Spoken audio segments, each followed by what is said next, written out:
I've always been fascinated by the mystery of what causes psychic abilities. And after seeing hundreds of psychics and experiencing a whole spectrum of messages from compelling to not, there are two camps that I find most psychics fall into, and sometimes a third that overlaps both. The first believe that their psychic abilities are a gift or an innate part of who they are. Think of it like a capability of the soul that they're born with and destined for, and sometimes even attribute to their familial lineages. And then the second camp, and the one I find most interesting, are those who view their psychic abilities more as a byproduct of a relationship with a guide or some form of other disembodied consciousness.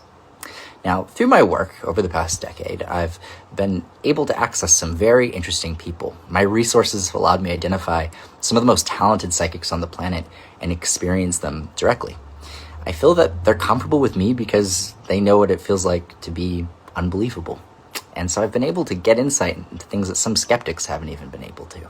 I've publicly discussed two extremely compelling incidents.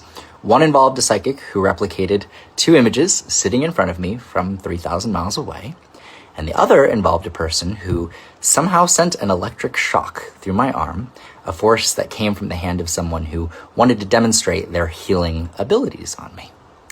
Now, these people, the ones that I've been able to find in this big world, are generally individuals who work in the shadows. They reject fame, attention for long periods.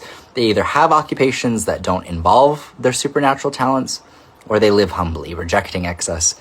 They simply just seem to prioritize other things. Every single one of these individuals has attributed some mediator on the other side as facilitating this process, or their process. I've yet to experience an impressive supernatural person who didn't in some way attribute their feats to some disembodied consciousness, something outside of themselves. None of them believe they are the sole source of the miracles that they're able to somehow bring forward.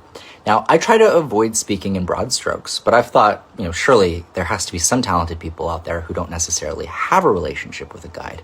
Surely they can just generate their own power.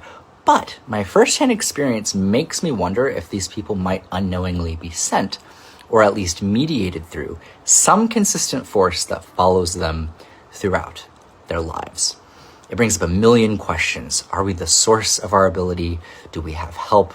Is it a matter of the brain or the soul? So many questions, and I'd love to hear your input.